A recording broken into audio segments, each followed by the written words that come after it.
Item ಯಾವುದೇ ಇರಲಿ try ಮಾಡಿ ಆಚಿ ಚಿಕನ್ ಮಸಾಲಾ. HY ಮೇಟಿ ಪುತ್ರ ಉಮೇಶ್ ಮೇಟಿಗೆ ಅಧಿಕೃತವಾಗಿ ಟಿಕೆಟ್ ಘೋಷಣೆ ಆಗ್ತಿದ್ದಂತೆ ಕಾಂಗ್ರೆಸ್ ನಾಯಕರು ಆಕ್ಟಿವ್ ಆಗಿದ್ದಾರೆ. ಕುಟುಂಬದಲ್ಲಿನ ಟಿಕೆಟ್ ಫೈಟ್ ಬದಿಗಿಟ್ಟು ಹೈಕಮಾಂಡ್ ಉಮೇಶ್ ಮೇಟಿಗೆ ಮಣೆ ಹಾಕಿದೆ.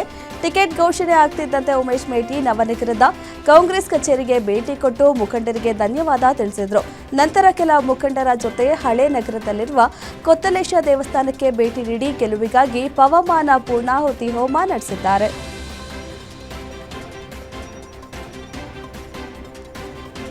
ರಾಜ್ಯದಲ್ಲಿ 2 ವಿಧಾನಸಭಾ ಕ್ಷೇತ್ರಗಳಿಗೆ ಉಪಚುನಾವಣೆಯ ಕಣ ರಣಗೇರಿದ್ದು, ಬಾಗಲಕೋಟೆಯಲ್ಲಿ ಬಿಜೆಪಿ ಅಭ್ಯರ್ಥಿ ನಾಮಪತ್ರ ಸಲ್ಲಿಕೆ ವೇಳೆ ಇಂದು ಬಿವೈ ವಿಜಯೇಂದ್ರ ಭಾಗಿಯಾಗಲಿದ್ದಾರೆ. ವೀರಣ್ಣ ಚರಂತಿಮಠ ನಾಮಪತ್ರ ಸಲ್ಲಿಕೆಯಲ್ಲಿ ಬಿವೈ ವಿಜಯೇಂದ್ರ ಭಾಗಿಯಾಗಲಿದ್ದು, ಜಿಲ್ಲಾ ಬಿಜೆಪಿ ಕಚೇರಿಯಲ್ಲಿ ಉಪಚುನಾವಣಾ ಮಾಧ್ಯಮ ಕೇಂದ್ರ ಉದ್ಘಾಟನೆ ಮಾಡಲಿದ್ದಾರೆ.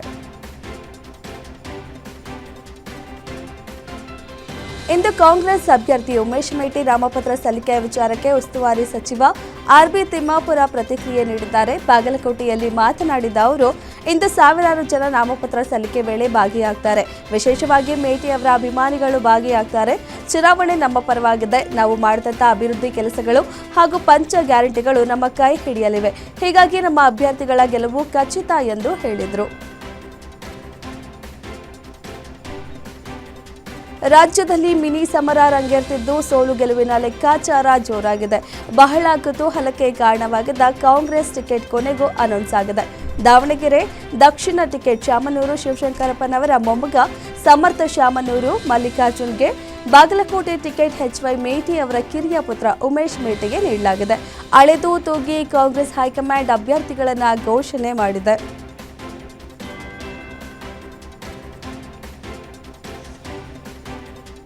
ಉಪಚುನಾವಣೆಯ ಟಿಕೆಟ್ ಘೋಷಣೆ ಬೆನ್ನಲ್ಲೇ ರಾಜಕೀಯ ಚಟುವಟಿಕೆಗಳು ಜೋರಾಗಿವೆ. ಮುಸ್ಲಿಂ ಸಮುದಾಯದ ತೀವ್ರ ಪೈಪೋಟಿ ನಡುವೆಯೂ ಕಾಂಗ್ರೆಸ್ ಪಕ್ಷ ಶಾಮನೂರು ಕುಟುಂಬಕ್ಕೆ ಟಿಕೆಟ್ ನೀಡಿದೆ. ಈ ವಿಚಾರಕ್ಕೆ ಸಮರ್ಥ ಶಾಮನೂರು ಪ್ರತಿಕ್ರಿಯೆ ನೀಡಿದ್ದು, ಈ ಬಾರಿ ಕಾಂಗ್ರೆಸ್ ಗೆಲ್ಲಿಸಲು ನಮ್ಮ ಕಾರ್ಯಕರ್ತರು ಕಾತರದಿಂದ ಕಾಯ್ತಿದ್ದಾರೆ. ಕಾಂಗ್ರೆಸ್ ಪ್ರತಿ ಸಾರಿ ಗೆದ್ದಿದೆ, ಈ ಬಾರಿಯೂ ಖಚಿತವಾಗಿ ಗೆಲ್ಲುತ್ತದೆ ಎಂದು ವಿಶ್ವಾಸ ವ್ಯಕ್ತಪಡಿಸಿದರು. ದಾವಣಗೆರೆ ದಕ್ಷಿಣ ಕ್ಷೇತ್ರದಲ್ಲಿ ಮುಸ್ಲಿಂ ಮತದಾರರು ಹೆಚ್ಚಾಗಿರುವುದರಿಂದ ಈ ಬಾರಿ ಮುಸ್ಲಿಂ ಅಭ್ಯರ್ಥಿಗೆ ಟಿಕೆಟ್ ನೀಡಬೇಕೆಂದು ಭಾರೀ ಹೋರಾಟ ನಡೆದಿತ್ತು.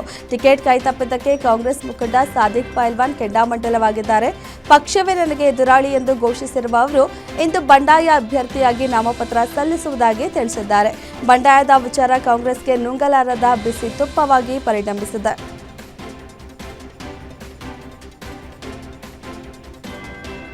ದಾವಣಗೆರೆಯಲ್ಲಿ ಉಪಚುನಾವಣೆ ಕಾವು ಜೋರಾಗಿದ್ದು, ಶಾಸಕ ಶಾಮನೂರು ಶಿವಶಂಕರಪ್ಪ ಮೊಮ್ಮಗ ಸಮರ್ಥ್ಗೆ ಕಾಂಗ್ರೆಸ್ ಟಿಕೆಟ್ ನೀಡಿದ್ದಕ್ಕೆ ಮುಸ್ಲಿಂ ಸಮುದಾಯ ಸಿಡಿದೆದ್ದಿದೆ. ನಗರದ ಅಖ್ತರ್ ರಜಾ ಸರ್ಕಲ್ನಲ್ಲಿ ಮುಸ್ಲಿಂ ಸಮುದಾಯದಿಂದ ಬೃಹತ್ ಪ್ರತಿಭಟನೆ ನಡೆಸಿ ಸುರ್ಜೇವಾಲಾ ಸಿದ್ದು ಡಿಕೆಶಿ ವಿರುದ್ಧ ಧಿಕ್ಕಾರ ಕೂಗಿ ಆಕ್ರೋಶ ಹೊರಹಾಕಿದರು. ಅಲ್ಪಸಂಖ್ಯಾತರಿಗೆ ಕಾಂಗ್ರೆಸ್ನಿಂದ ಅನ್ಯಾಯ ಆಗಿದೆ, ಕಾಂಗ್ರೆಸ್ಗೆ ತಕ್ಕ ಪಾಠ ಕಲಿಸುತ್ತೇವೆ ಎಂದು ಎಚ್ಚರಿಕೆ ನೀಡಿದರು.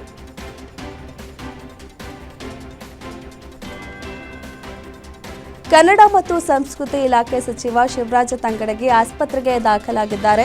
ಉಸ್ತುವಾರಿ ಜಿಲ್ಲೆ ಕೊಪ್ಪಳದಿಂದ ಬೆಂಗಳೂರಿಗೆ ತೆರಳುತ್ತಿದ್ದಾಗ ಏಕಾಏಕಿ ಎದೆನೋವು ಕಾಣಿಸಿಕೊಂಡಿದೆ. ಶಿರಾ ದಾಟಿ ಕೋರಾ ಬಳಿ ಬರುವಾಗ ಎದೆನೋವು ಶುರುವಾಗಿದೆ. ಹೀಗಾಗಿ ಕೂಡಲೇ ತುಮಕೂರಿನ ಸಿದ್ಧಗಂಗಾ ಆಸ್ಪತ್ರೆಗೆ ಸಚಿವ ಶಿವರಾಜ ತಂಗಡಗಿ ಅವರನ್ನು ದಾಖಲಿಸಲಾಗಿದೆ. ಆರೋಗ್ಯದಲ್ಲಿ ಯಾವುದೇ ಸಮಸ್ಯೆ ಇಲ್ಲ ಎಂದು ವೈದ್ಯರ ವಿಧಾನಸಭಾ ಚುನಾವಣೆಯ ತಯಾರಿ ಈಗಿನಿಂದಲೇ ಆರಂಭವಾಗಿದೆ. ಎಲೆಕ್ಷನ್ ಗೆಲ್ಲಲು ತಂತ್ರ ರೂಪಿಸುವ ವೇಳೆಗೆ ಬಿಜೆಪಿ ಜೆಡಿಎಸ್ನಲ್ಲಿ ಅಸಮಾಧಾನ ಹೆಚ್ಚಾಗ್ತಿದೆ. 2028ಕ್ಕೆ ಕುಮಾರಸ್ವಾಮಿ ಸಿಎಂ ಎಂಬ ಘೋಷಣೆಗಳನ್ನು ಕೂಗ್ತಿರೋದಕ್ಕೆ ಬಿಜೆಪಿ ವಿರೋಧ ವ್ಯಕ್ತಪಡಿಸಿದೆ. ಮೈತ್ರಿಗೆ ಅಪಸ್ವರ ಕೇಳಿ ಬರ್ತಿರೋ ನಡುವೆ ಕೇಂದ್ರ ಸಚಿವ HD ಕುಮಾರಸ್ವಾಮಿ ಕೇಂದ್ರ ಗೃಹ ಸಚಿವ ಅಮಿತ್ ಶಾ ಭೇಟಿಯಾಗಿ ಚರ್ಚೆ ನಡೆಸಿದ್ದಾರೆ. ರಾಷ್ಟ್ರಪತಿ ದ್ರೌಪದಿ ಮುರ್ಮು ಏಪ್ರಿಲ್ 1ರಂದು ತುಮಕೂರಿನ ಸಿದ್ಧಗಂಗಾ ಮಠಕ್ಕೆ ಭೇಟಿ ನೀಡಲಿದ್ದಾರೆ. ಶ್ರೀ ಶಿವಕುಮಾರ ಸ್ವಾಮಿಗಳ 119ನೇ ಜನ್ಮದಿನಾಚರಣೆ ಮತ್ತು ಗುರುವಂದನಾ ಕಾರ್ಯಕ್ರಮದಲ್ಲಿ ಭಾಗವಹಿಸಲಿದ್ದಾರೆ. ಅವರು ಸ್ವಾಮೀಜಿಗಳ ಗದ್ದುಗೆ ದರ್ಶನ ಪಡೆಯಲಿದ್ದು, ಜೊತೆಗೆ 10,000 ಮಕ್ಕಳೊಂದಿಗೆ ಸಂವಾದ ನಡೆಸಲಿದ್ದಾರೆ. ರಾಷ್ಟ್ರಪತಿ ದ್ರೌಪದಿ ಮುರ್ಮು ಅವರ ಆಗಮನ ಹಿನ್ನೆಲೆಯಲ್ಲಿ ತುಮಕೂರಿನ ಖ್ಯಾತಸಂದ್ರ ಸಿದ್ಧಗಂಗಾ ಮಠದಲ್ಲಿ ಪೂರ್ವಭಾವಿ ಸಭೆ ನಡೆಯಿತು.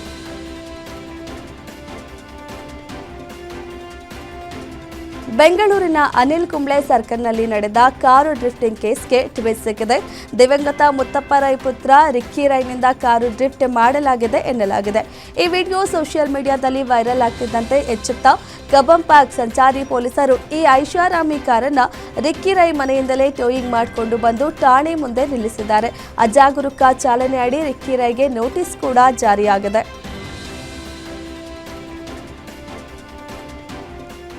ರಜೆ ಮುಗಿಸಿ ಬೆಂಗಳೂರಿಗೆ ವಾಪಸ್ ಬರೋರಿಗೆ ಟ್ರಾಫಿಕ್ ಬಿಸಿ ತಟ್ಟಿದೆ. ನೆಲಮಂಗಲ ಟೋಲ್ ಬಳಿ ಫುಲ್ ಟ್ರಾಫಿಕ್ ಜಾಮ್ ಉಂಟಾಗಿ ಹಾಸನ ಬೆಂಗಳೂರು ಹೈವೇಯಲ್ಲಿ ಸವಾರರು ಪರದಾಡುವಂತಾಗಿದೆ. ಕಿಲೋಮೀಟರ್ ಗಟ್ಟಲೆ ವಾಹನಗಳು ಸಾಲುಗಟ್ಟಿ ನಿಂತಿದ್ದು ಸಂಚಾರ ದಟ್ಟಣೆ ನಿಯಂತ್ರಿಸಲು ಪೊಲೀಸರು ಹರಸಾಹಸ ಪಟ್ಟಿದ್ದಾರೆ. ಹಬ್ಬ ಮುಗಿಸಿ ಬೆಂಗಳೂರಿಗೆ ವಾಪಸ್ ಬರುವ ವೇಳೆ 7 ಕಾರುಗಳ ನಡುವೆ ಸರಣಿ ಅಪಘಾತ ನಡೆದಿದೆ. ಈ ಘಟನೆ ತುಮಕೂರು ಜಿಲ್ಲೆ ಕುಣಿಗಲ್ ಬಳಿಯ ಬೆಂಗಳೂರು ಮಂಗಳೂರು ರಾಷ್ಟ್ರೀಯ ಹೆದ್ದಾರಿಯಲ್ಲಿ ನಡೆದಿದೆ. ಹೈವೇಯಲ್ಲಿ ದಿಢೀರ್ ಬ್ರೇಕ್ ಹಾಕಿದ್ದರಿಂದ ಕಾರುಗಳ ನಡುವೆ ಸರಣಿ ಅಪಘಾತ ಸಂಭವಿಸಿ ರಸ್ತೆಯಲ್ಲಿ ಟ್ರಾಫಿಕ್ ಜಾಮ್ ಉಂಟಾಗಿ ವಾಹನ ಸವಾರರು ಪರದಾಡುವಂತಾಗಿದೆ. ಕೂದಲೆಳೆ ಅಂತರದಲ್ಲಿ ಎಲ್ಲಾ ಪ್ರಯಾಣಿಕರು ಬಚಾವಾಗಿದ್ದು ಸ್ಥಳಕ್ಕೆ ಕುಣಿಗಲ್ ಪೊಲೀಸರು ಭೇಟಿ ನೀಡಿ ಪರಿಶೀಲನೆ ನಡೆಸಿದ್ದಾರೆ.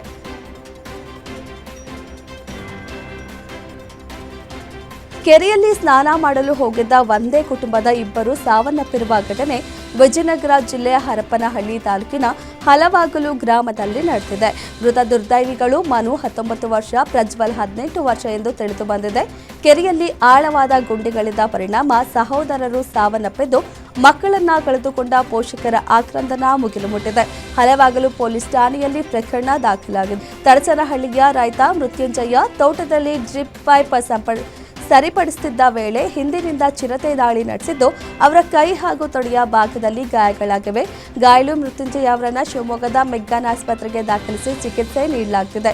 ಚಿರತೆಯನ್ನ ಶೀಘ್ರದಲ್ಲೇ ಹಿಡಿಯಬೇಕೆಂದು ಸಾರ್ವಜನಿಕರು ಆಗ್ರಹಿಸಿದ್ದಾರೆ.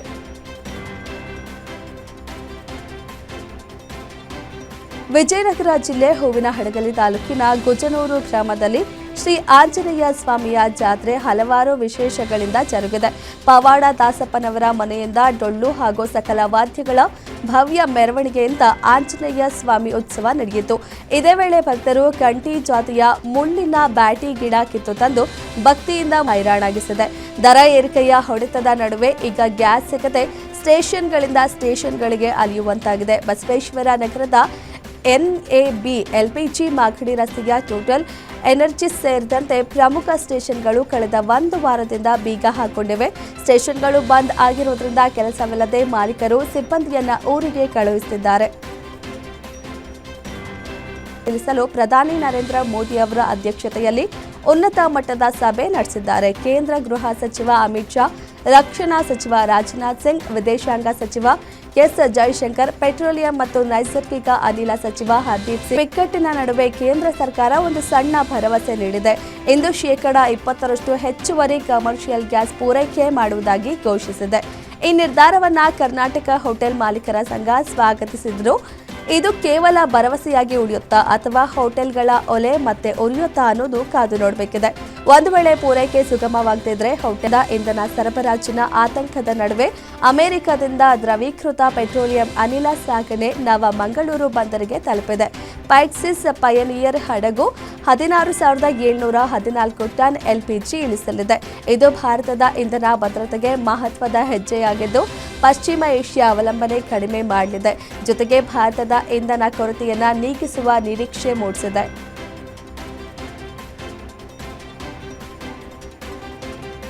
ದೇಶದಲ್ಲಿ ಚುನಾಯಿತ ಸರ್ಕಾರದ ಅತ್ಯಂತ ದೀರ್ಘಾವಧಿಯ ಮುಖ್ಯಸ್ಥರಾಗುವ ಮೂಲಕ ಪ್ರಧಾನಿ ನರೇಂದ್ರ ಮೋದಿ ಅವರು ರಾಜಕೀಯ ಐತಿಹಾಸಿಕ ಮೈಲುಗಲ್ಲು ಸಾಧಿಸಿದ್ದಾರೆ.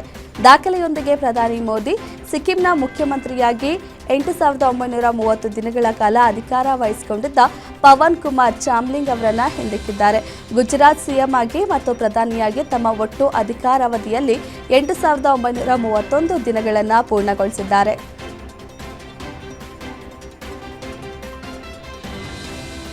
AIADMK ಹಾಗೂ ಬಿಜೆಪಿ ಮೈತ್ರಿ ಸಾಧ್ಯತೆಯ ಬಗ್ಗೆ ಹರಿದಾಡ್ತಿರುವ ಊಹಾಪೋಹಗಳಿಗೆ ತಮಿಳಿಗ ವೆಟ್ರಿ ಕಳಗಂ ಮುಖ್ಯಸ್ಥ ಹಾಗೂ ನಟ ವಿಜಯ್ ತೆರೆ ಎಳೆದಿದ್ದಾರೆ.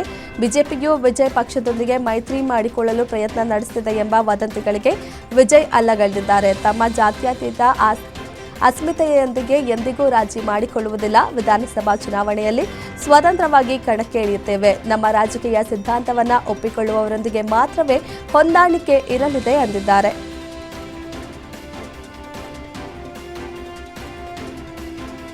ಒಂದು ವೇಳೆ ಪಶ್ಚಿಮ ಬಂಗಾಳದಲ್ಲಿ ಬಿಜೆಪಿ ಅಧಿಕಾರಕ್ಕೆ ಬಂದರೆ ಮಾಂಸಾಹಾರವನ್ನು ನಿಷೇಧಿಸುತ್ತದೆ ಎಂಬ ಆಡಳಿತಾರೂಢ ಟಿಎಂಸಿ ಪ್ರಚಾರಕ್ಕೆ ತಿರುಗೇಟು ನೀಡಲು ಮುಂದಾಗಿರುವ ಬಿಜೆಪಿ ಅಭ್ಯರ್ಥಿಯೊಬ್ಬರು ಪಶ್ಚಿಮ ಬಂಗಾಳದ ಸಹಜ ಆಹಾರ ಕ್ರಮವಾದ ಮೀನಿನೊಂದಿಗೆ ಪ್ರಚಾರ ನಡೆಸಿದ ಘಟನೆ ನಡೆದಿದೆ. ಬಿಧಾನ್ ನಗರ್ ಕ್ಷೇತ್ರದಲ್ಲಿ ಮೀನಿನೊಂದಿಗೆ ಮತದಾರರೊಂದಿಗೆ ಸಂವಾದ ನಡೆಸಿದ ಡಾಕ್ಟರ್ ಶರದ್ವತ್ ಮುಖೋಪಾಧ್ಯಾಯ್ ಟಿಎಂಸಿ ಆರೋಪವನ್ನು ಸುಳ್ಳು ಅಪಪ್ರಚಾರ ಎಂದು ತಳ್ಳಿಹಾಕಿದರು. ವಿಧಾನಸಭಾ ಚುನಾವಣೆಗೆ ಸಜ್ಜಾಗುತ್ತಿರುವ ತಮಿಳುನಾಡಿನಲ್ಲಿ ಈಗ ಎಐಎಡಿಎಂಕೆ ನೇತೃತ್ವದಲ್ಲಿ ಕಣಕ್ಕೆ ಇಳಿಯಲಿರುವ ಎನ್ಡಿಎಯ ಮತಗಳನ್ನು ವಿಭಜನೆ ಮಾಡಲು ಶಶಿಕಲಾ ರಾಮದಾಸ್ ಮೈತ್ರಿಕೂಟವು ಸಜ್ಜಾಗುತ್ತಿದೆ. ವಿಕೆ ಶಶಿಕಲಾ ಅವರ ಆಲ್ ಇಂಡಿಯಾ ಪುರಚ್ಚಿ ತಲೈವರ್ ಮಕ್ಕಳ್ ಮುನೇತ್ರಂ ಕಳಕಂ ಎಐಪಿಟಿಎಂಎಂಕೆ ಮತ್ತು ಎಸ್ ರಾಮದಾಸ್ ಅವರ ಪಿಎಂಕೆಯು ಚುನಾವಣಾ ಕಣದಲ್ಲಿ ಒಗ್ಗೂಡಿ ಹೋರಾಡುವ ನಿರ್ಧಾರ ಮಾಡಿದೆ. ಈ ಎರಡೂ ಪಕ್ಷಗಳ ಮೈತ್ರಿಕೂಟವು ಎಲ್ಲ 234 ವಿಧಾನಸಭಾ ಸ್ಥಾನಗಳಲ್ಲಿ ಸ್ಪರ್ಧಿಸಲು ಸಜ್ಜಾಗುತ್ತಿದೆ.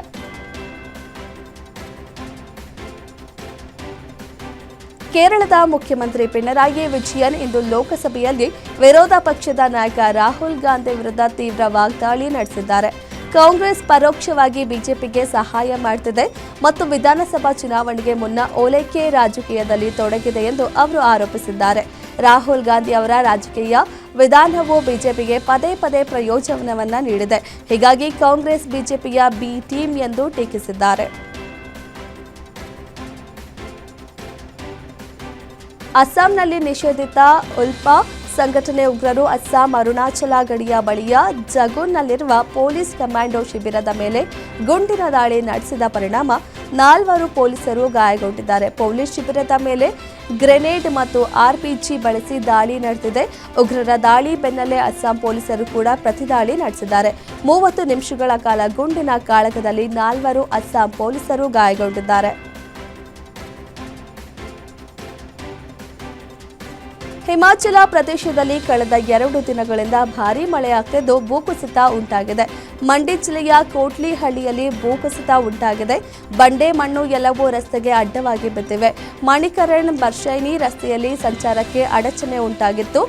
ಜಸ್ನಿಯಲ್ಲಿ ಮಣ್ಣು ಕುಸಿತ ಸಂಭವಿಸಿದ ಬುಂದರ್ ಮಣಿಕರಣ್ ರಸ್ತೆ ಸಂಚಾರಕ್ಕೆ ಅಡಚಣೆ ಉಂಟಾಗಿದ್ದು ಸಂಪರ್ಕ ರಸ್ತೆಯ 2 ಬದಿಗಳಲ್ಲಿ ಸಂಚಾರ ದಟ್ಟಣೆ ಉಂಟಾಗಿತ್ತು. ಇದೀಗ ಕೊಟ್ಲಿಯಲ್ಲೂ ಇಂಥದ್ದೇ ಪರಿಸ್ಥಿತಿ ನಿರ್ಮಾಣವಾಗಿದೆ. ಭಾರತೀಯ ರಿಸರ್ವ್ ಬ್ಯಾಂಕ್ ಎಲ್ಲಾ ಡಿಜಿಟಲ್ ವಹಿವಾಟುಗಳಿಗೆ ಸಂಬಂಧಿಸಿದಂತೆ ಹೊಸ ನಿಯಮಗಳನ್ನು ಜಾರಿಗೆ ತರಲಿದೆ. ಡಿಜಿಟಲ್ ಪಾವತಿ ವ್ಯವಸ್ಥೆಯು ಏಪ್ರಿಲ್ 1, 2026ರಿಂದ ಪ್ರಮುಖ ಪರಿವರ್ತನೆಗೆ ಸಜ್ಜಾಗಿದೆ.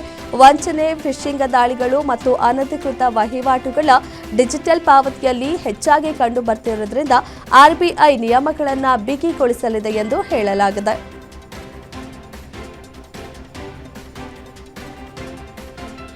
ಅಮೆರಿಕ, ಇಸ್ರೇಲ್, ಇರಾನ್ ಭೀಕರ ಯುದ್ಧದ ಪರಿಣಾಮದಿಂದಾಗಿ ವಿಮಾನಯಾನ ಸಂಸ್ಥೆಗಳಿಗೆ ಬರೋಬ್ಬರಿ $50 ಶತಕೋಟಿ ನಷ್ಟವಾಗಿದೆ. ವಿಶ್ವದ 20 ಅತಿದೊಡ್ಡ ವಿಮಾನಯಾನ ಸಂಸ್ಥೆಗಳು 53 ಶತಕೋಟಿ ಮೌಲ್ಯವನ್ನು ಕಳೆದುಕೊಂಡಿವೆ ಎಂದು ವರದಿಯಾಗಿದೆ. ಕೋವಿಡ್ ನಂತರ ಆರ್ಥಿಕ ಬಿಕ್ಕಟ್ಟಿನಲ್ಲಿದ್ದ ಸಂಸ್ಥೆಗಳಿಗೆ ಮತ್ತೊಂದು ಹೊಡೆತ ಬಿದ್ದಿದೆ. ಆದರೆ ದೇಶದಲ್ಲಿ ವಿಮಾನ ಟಿಕೆಟ್ ದರಗಳು ದುಬಾರಿಯಾಗುವ ಸಾಧ್ಯತೆ ಇದೆ ಎಂದು ವಿಮಾನಯಾನ ಸಚಿವ ರಾಮ್ ಮೋಹನ್ ನಾಯ್ಡು ಸುಳಿವು ನೀಡಿದ್ದಾರೆ. ಹಾರ್ಮೋಜ್ ಜಲಸಂಧಿಯ ಮೇಲಿನ ನಿರ್ಬಂಧದಿಂದಾಗಿ ಇಂಧನ ಪೂರೈಕೆಯಲ್ಲಿ ವ್ಯತ್ಯಯ ಆಗಿರುವುದರಿಂದ ಭಾರತದ ರಸಗೊಬ್ಬರ ಉತ್ಪಾದನೆಯ ಮೇಲೂ ಪರಿಣಾಮ ಬೀರಿದೆ. ದೇಶದ ಯೂರಿಯಾ ಉತ್ಪಾದನೆ ಅರ್ಧದಷ್ಟು ಇಳಿಕೆಯಾಗಿದೆ. ಮುಂಗಾರು ಹಂಗಾಮಿಗೆ 40 ದಶಲಕ್ಷ ಟನ್ ಯೂರಿಯಾ ಅಗತ್ಯವಿದ್ದು ಉತ್ಪಾದನಾ ವ್ಯತ್ಯಯವು ಆತಂಕ ಮೂಡಿಸಿದೆ.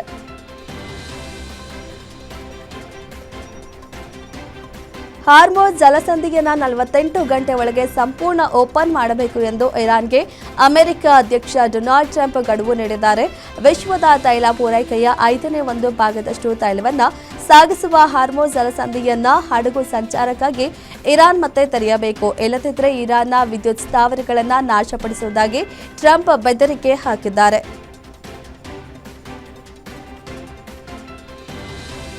ಅಮೆರಿಕ ಮತ್ತು ಇಸ್ರೇಲ್ ಜಂಟಿಯಾಗಿ ಇರಾನ್ ಮೇಲೆ ನಡೆಸುತ್ತಿರುವ ಸಮರ 3ನೇ ವಾರಕ್ಕೆ ಕಾಲಿಟ್ಟಿದ್ದು ಸದ್ಯ ತಣ್ಣಗಾಗುವ ಯಾವುದೇ ಲಕ್ಷಣ ಕಾಣಿಸುತ್ತಿಲ್ಲ.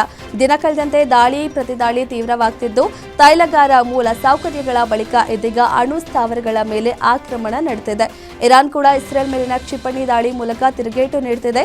ಇದರಿಂದ ಇಸ್ರೇಲ್ ಪ್ರಧಾನಿ ಬೆಂಜಮಿನ್ ನೆತನ್ಯಾಹು ಕೆರಳಿದ್ದು ಇರಾನ್ ವಿರುದ್ಧ ಕ್ರಮ ಕೈಗೊಳ್ಳುವಂತೆ ವಿಶ್ವ ನಾಯಕರಿಗೆ ಕರೆ ನೀಡಿದ್ದಾರೆ. ಸಾರ್ವಜನಿಕವಾಗಿ ಕಾಣಿಸಿಕೊಳ್ಳದ ಇರಾನ್ನ ನೂತನ ಸುಪ್ರೀಂ ಲೀಡರ್ ಮುಜ್ತಬಾ ಖಮೇನಿ ಎಲ್ಲಿದ್ದಾರೆ, ಬದುಕಿದ್ದಾರಾ ಎಂದು ಅಮೆರಿಕ ಪ್ರಶ್ನಿಸಿದೆ. ಮುಜ್ತಬಾ ಖಮೇನಿ ಅನುಪಸ್ಥಿತಿಯಲ್ಲಿ ಇರಾನ್ ಆಡಳಿತ ನಡೆಯುತ್ತಿದೆ. ದಿನಾಂಕ ಇಲ್ಲದ ವಿಡಿಯೋ ಅಪ್ಲೋಡ್ ಮಾಡಿದ್ದಾರೆ. ಈಗಾಗಲೇ ಇರಾನ್ನ 5 ಉನ್ನತ ನಾಯಕರು ಹತ್ಯೆಯಾಗಿದ್ದಾರೆ. ಇಷ್ಟಾದರೂ ಸಾರ್ವಜನಿಕವಾಗಿ ಕಾಣಿಸಿಲ್ಲ ಎಂದು ಅಮೆರಿಕ ಗುಪ್ತಚರ ಪಡೆಗಳು ಮಾಹಿತಿ ನೀಡಿವೆ.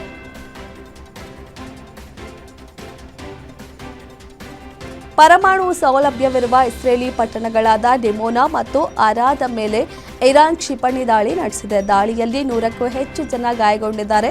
ನಂಟಾಜ್ನಲ್ಲಿರುವ ತನ್ನ ಪರಮಾಣು ತಾಣದ ಮೇಲೆ ನಡೆಸಿದ ದಾಳಿಗೆ ಪ್ರತೀಕಾರವಾಗಿ ಇರಾನ್ ಅಟ್ಯಾಕ್ ಮಾಡಿದೆ. ಡಿಮೋನಾದಲ್ಲಿರುವ ಶಿಮೋನ್ ಪೆರೆಸ್ ನೆಗೆವ್ ಪರಮಾಣು ಸಂಶೋಧನಾ ಕೇಂದ್ರವು ಇರಾನ್ನ ಟಾರ್ಗೆಟ್ ಆಗಿದೆ. 2 ನೇರ ದಾಳಿಗಳು ವಸತಿ ಕಟ್ಟಡಗಳ ಮುಂಭಾಗಗಳನ್ನು ನಾಶಗೊಳಿಸಿವೆ. ಜಲಸಂಧಿಯಲ್ಲಿ ಹಡಗುಗಳು ಸಂಚರಿಸದಂತೆ ಸಮುದ್ರದ ಒಳಗಡೆ ಇರಾನ್ ಇರಿಸಿರುವ ಸ್ಫೋಟಕಗಳನ್ನು ತೆಗೆದುಹಾಕಲು ಸಹಾಯ ಮಾಡುವುದಾಗಿ ಜಪಾನ್ ಹೇಳಿದೆ. ವಿದೇಶಾಂಗ ಸಚಿವ ತೋಶಿಮಿಟ್ಸು ಮೊಟೇಗಿ ಅವರ ಪ್ರಕಾರ ಹಾರ್ಮೋಜ್ ಜಲಸಂಧಿಯ ಪ್ರದೇಶದಲ್ಲಿ ಕದನ ವಿರಾಮ ಘೋಷಿಸಿದರೆ ಜಪಾನ್ ತನ್ನ ಮೈನ್ ಸ್ವೀಪರ್ ಹಡಗು ಬಳಸಿಕೊಂಡು ನೆಲ ಬಾಂಬ್ಗಳನ್ನು ತೆರವುಗೊಳಿಸಬಹುದು ಎಂದು ಹೇಳಿದ್ದಾರೆ.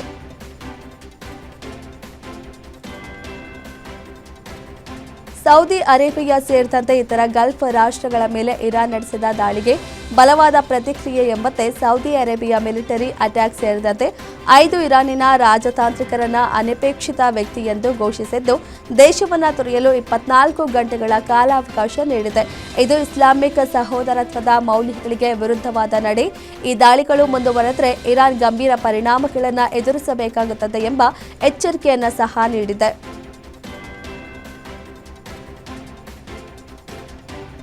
ಕತಾರ್ನಲ್ಲಿ ಮಿಲಿಟರಿ ಹೆಲಿಕಾಪ್ಟರ್ ದುರಂತ ಸಂಭವಿಸಿದ್ದು 6 ಮಂದಿ ಮೃತಪಟ್ಟಿದ್ದಾರೆ.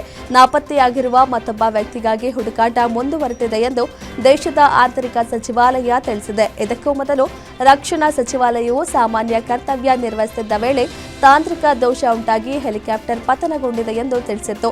ಇದಕ್ಕೂ ಪಶ್ಚಿಮ ಏಷ್ಯಾದ ಸಂಘರ್ಷಕ್ಕೂ ಯಾವುದೇ ಸಂಬಂಧವಿಲ್ಲ ಎನ್ನಲಾಗಿದೆ.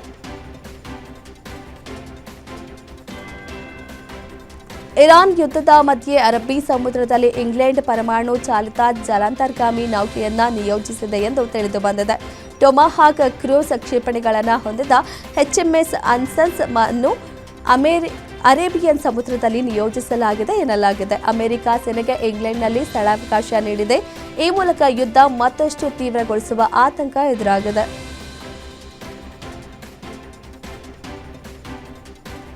ಪಾಕಿಸ್ತಾನ ಜಗತ್ತಿನ ಎದುರು ಮತ್ತೊಮ್ಮೆ ಬೆತ್ತಲಾಗಿದೆ. ಪಾಕ್ ಭಯೋತ್ಪಾದಕ ರಾಷ್ಟ್ರ ಎನ್ನುವುದು ಮತ್ತೊಮ್ಮೆ ಪ್ರೂವ್ ಆಗಿದೆ.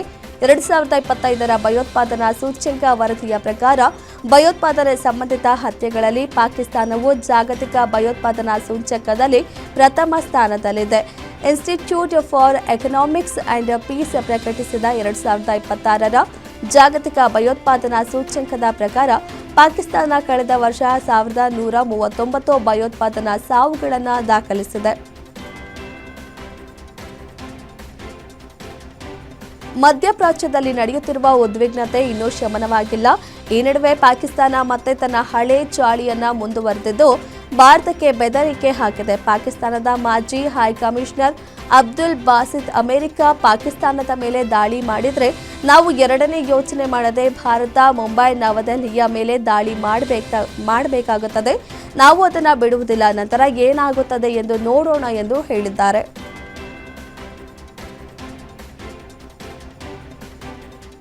IPL 2026ರ ತವರು ಪಂದ್ಯಕ್ಕೂ ಮುನ್ನ ಚೆನ್ನೈ ಸೂಪರ್ ಕಿಂಗ್ಸ್ ತಂಡ MA ಚಿದಂಬರಂ ಕ್ರೀಡಾಂಗಣದಲ್ಲಿ ತಮ್ಮ ಅಭಿಮಾನಿಗಳಿಗಾಗಿ ವಿಶೇಷ ಕಾರ್ಯಕ್ರಮವನ್ನು ಆಯೋಜಿಸಿತು. ಮಾಜಿ ದಿಗ್ಗಜ ಆಟಗಾರರನ್ನು ಒಂದೇ ಸೂರಿನಡಿ ಕರೆತಂದಿತು. Michael Hussey, Dwayne Bravo, Parthiv Patel, S Badrinath ಮತ್ತು ಸುರೇಶ್ ರೈನಾ ಅವರಂತಹ ಆಟಗಾರರು ಮತ್ತೊಮ್ಮೆ ಹಳದಿ ಜರ್ಸಿಯನ್ನ ಧರಿಸಿ ಐತಿಹಾಸಿಕ ಚೆಪಾಕ್ ಮೈದಾನಕ್ಕೆ ಕಾಲಿಟ್ಟಾದಾಗ ಅದು ಅವರ ಹಳೆಯ ನೆನಪುಗಳನ್ನು ಮತ್ತೆ ಹುಟ್ಟುಹಾಕಿತು.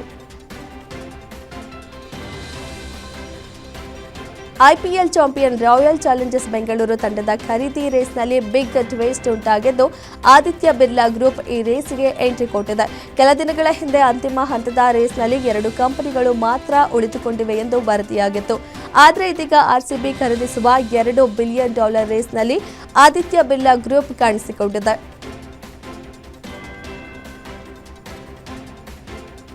ಹಾಲಿ ಆವೃತ್ತಿಯ ಇಂಡಿಯನ್ ಪ್ರೀಮಿಯರ್ ಲೀಗ್ನ ಪಂದ್ಯಗಳ ನಡುವೆ ಲಂಡನ್ಗೆ ಹಿಂತಿರುಗಲಿದ್ದಾರೆ ಎಂಬ ವದಂತಿಗಳನ್ನು ವಿರಾಟ್ ಕೊಹ್ಲಿ ತಳ್ಳಿ ಹಾಕಿದ್ದಾರೆ. ಪಂದ್ಯಾವಳಿಯ ಸಮಯದಲ್ಲಿ 3 ದಿನಗಳಿಗಿಂತ ಹೆಚ್ಚು ಅಂತರವಿರುವ ಪಂದ್ಯಗಳ ನಡುವೆ ಭಾರತದಿಂದ ಲಂಡನ್ಗೆ ಹಾರಲು ಕೊಹ್ಲಿ ಆರ್ಸಿಬಿಯಿಂದ ಚಾರ್ಟರ್ಡ್ ವಿಮಾನವನ್ನು ವಿನಂತಿಸಿದ್ದಾರೆ ಎಂದು ಕೆಲವು ವರದಿಗಳು ಸೂಚಿಸಿವೆ.